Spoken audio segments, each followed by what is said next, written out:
ni Martin Romualdez. Itinuturo na niya si Bongbong Marcos, yung kanyang pinsan. Bakit ba naman hindi? Ikukulong ka na eh. Inilaglag na niya si Bongbong Marcos. And yet, tikom ang bibig. Pati yung Pinag-uusapan na nga sa ngayon ang nakatakdang mga kaso na isasampa ng Office of the Ombudsman sa mga taong nasa likod ng maanomaliyang flood control.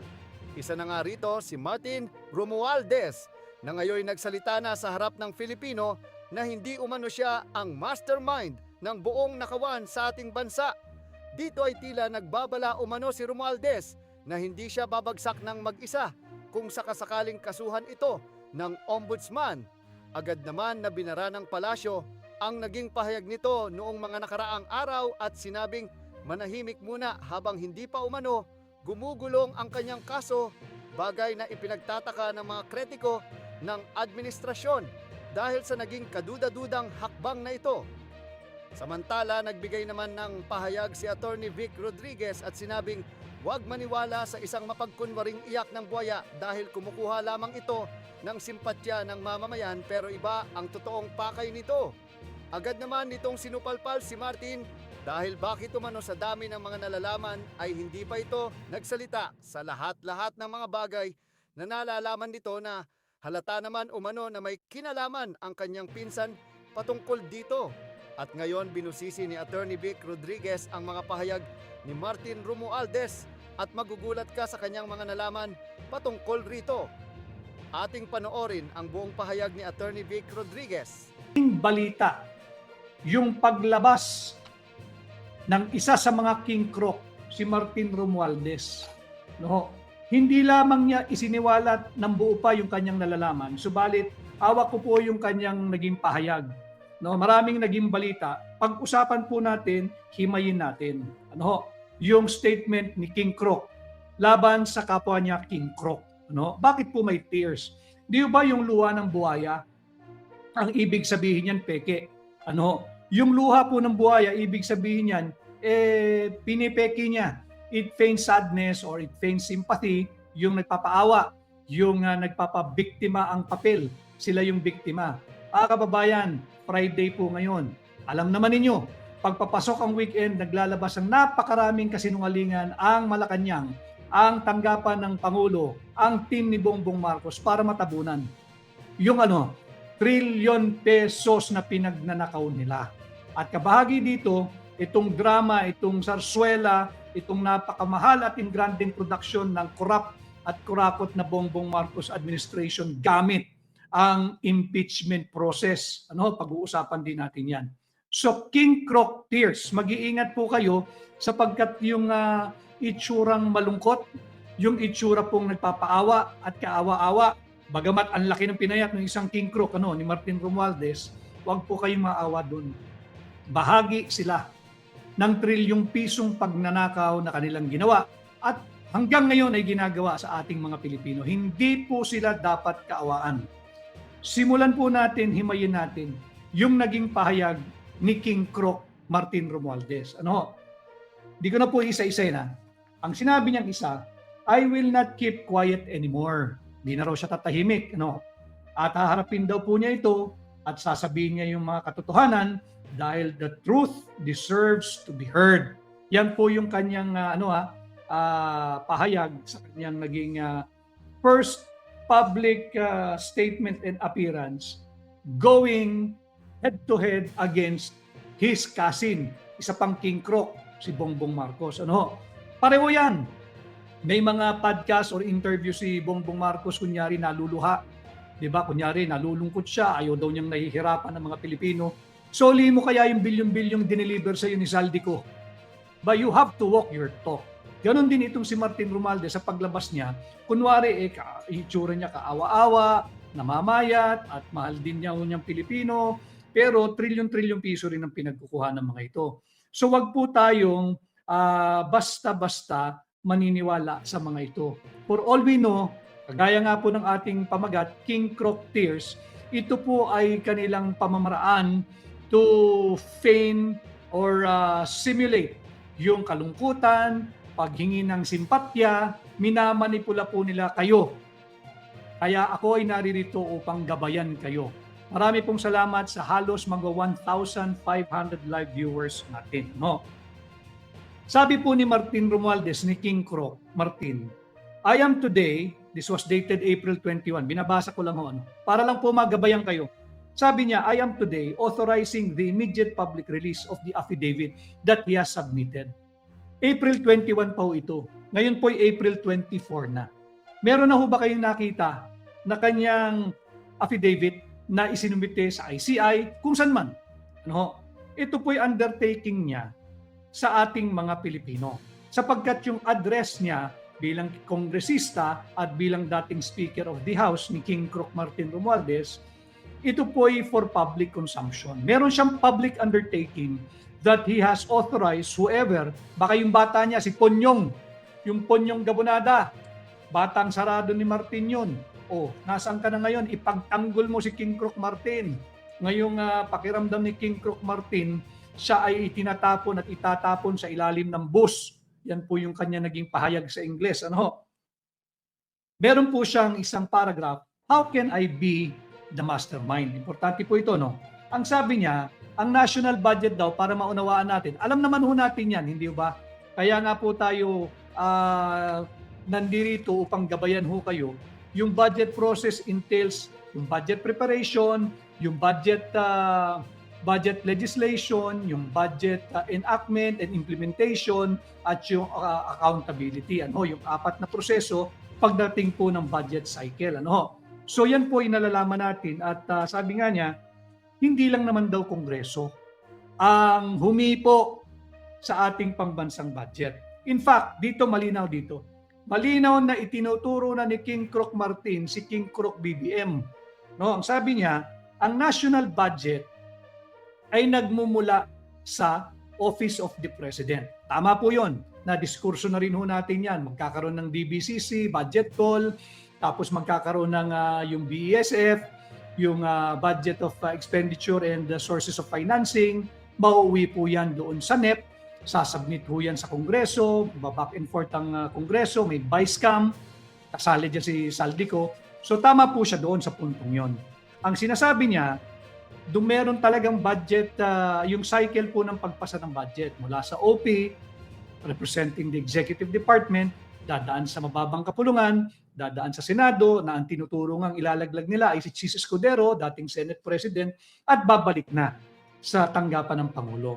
Dito malinaw, ang sinabi ni Martin Romualdez, kung magkakaroon ng korupsyon, ito ay magaganap sa tanggapan ng Executive Department, short of naming the Office of the President. But, tanungin po ninyo ang sarili ninyo. Sino ang namumuno sa Executive Department?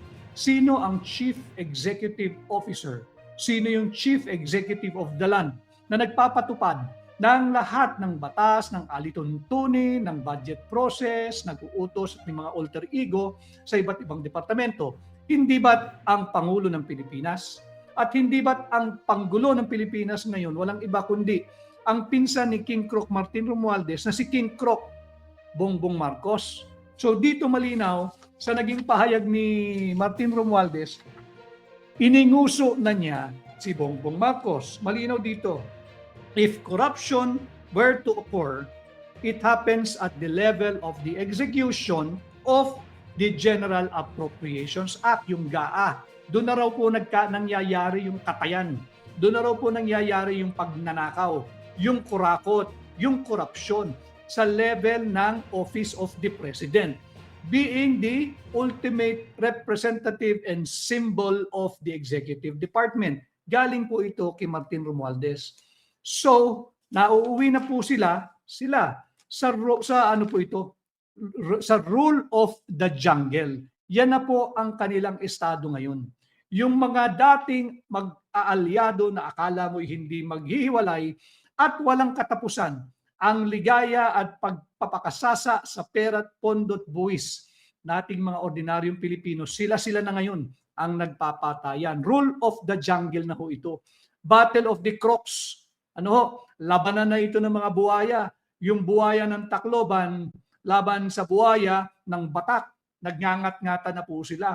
Saka ang problema, pareho pong talagang napakakukunat ng mga balat nito. So tingnan natin kung sino yung may mas matatalim na pangil at ngipin na tatagos doon sa kapal ng balat ng mga buhayang naglipa na sa ating lipunan.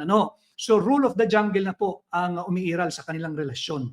Yung wala na pong absence of order. Wala na po. Wala na. Ang nangyayari sa kanila, wala nang sistema, dog eat dog. Katayan na.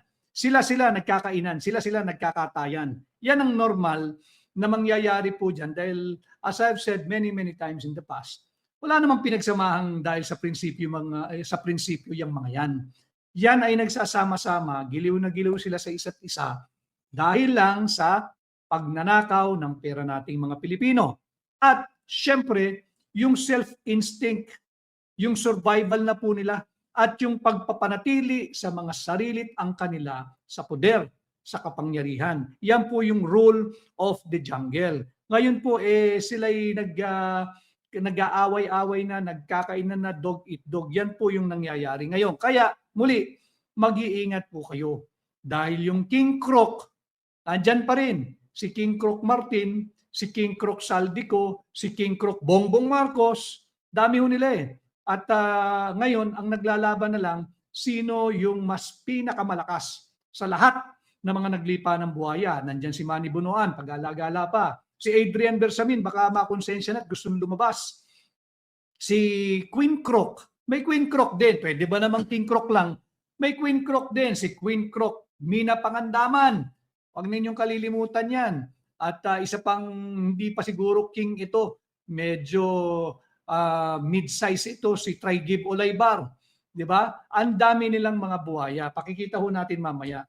So yung sinasabi ni Martin Romualdez, kung merong korupsyon, yung command responsibility is far more logically relevant in the executive branch. And when you speak of command responsibility in the executive branch, isa lang ho ang tutumbukin yan. Isa lang ang tinutumbok at ininguso ni Martin Romualdez. Itinuturo na niya si Bongbong Marcos, yung kanyang pinsan.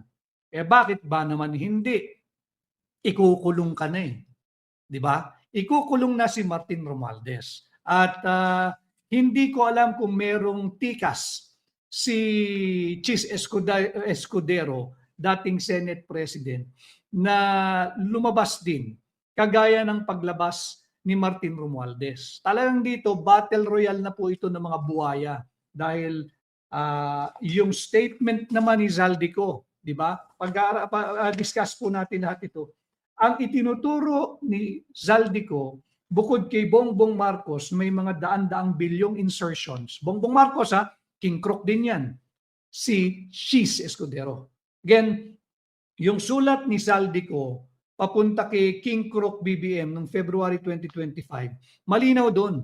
Ang laglag na laglag doon ay si Chis Escudero. 100 bilyon piso ang itinuturo ni Zaldico na pinagkukuha ni Chis Escudero. At kabilang na dyan yung pagtatanggal ni Chis Escudero sa 74 billion pesos PhilHealth appropriation or allocation noong taong 2025.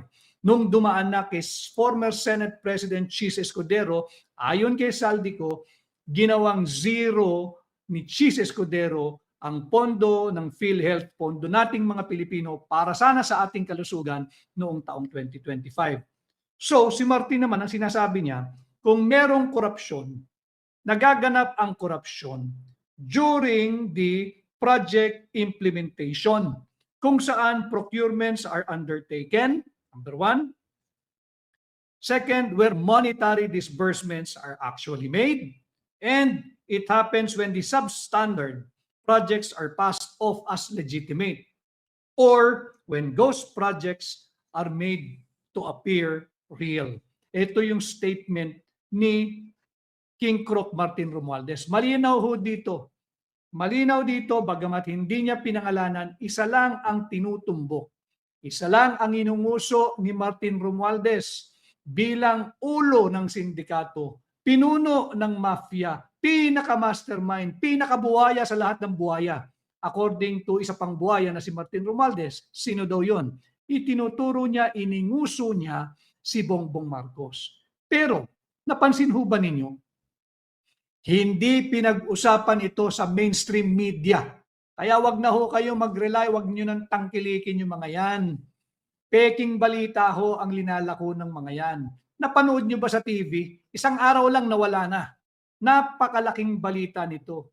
Yung magpinsan, pinsang buo, dating speaker ng kasalukuyang presidente, karancho niya, kaututang dila, ika nga, inilaglag na niya si Bongbong Marcos. And yet, tikom ang bibig, pati yung mga usual kolumnista. Ano ang topic nila? Inday Sara, yung huwad na impeachment laban kay BP Inday. Giliw na giliw sila dito sa kalokohang pinaggagawa ng Committee on Injustice ng House of Representatives. As I have said, magwi-weekend po tayo, ibabalik ko lang, pahintulutan ninyo ako, ibabalik ko kayo sa mga dapat talagang pag-usapan, yung sentro talaga dapat ng balita. Committee on Injustice. Panay kawalang hiyaan. Nag-iimbestiga kuno sa ngalan ng accountability. Pakinggan po ninyo ito. Sino ang pinuno ng Committee on Injustice? Yung taga Batangas, hindi si Lian Lebiste. Matino yung batang yun. No? Kundi itong si Luis Tro, yung chairman ng Committee on Injustice ng House of Representatives. By the way, nasa na yung napakinggan nyo na ba? Narinig nyo ba? Yung young guns, tahimik ano? Yung mga matitikas na bataan ni Martin Romualdez, na kontratuin si Martin Romualdez, yung si Martin Romualdez ay speaker, daig pa ang pagtrato nila kay Papa, kay Santo Papa eh. Hindi pwedeng magalusan, hindi pwedeng dapuan kahit lamok si Martin Romualdez. At pag nakita ng young guns yan, tiyak papaluin agad yung lamok o yung langaw. Ngayon, naglaglagan na yung magpinsan. Nasaan yung young guns? Nakakabingi ang katahimikan ninyo. Nasaan na yung chairman ng napaka-manipulative na Committee on Injustice ng mababang kapulungan? Lahat po dito sa inyong pahina ay may resibo.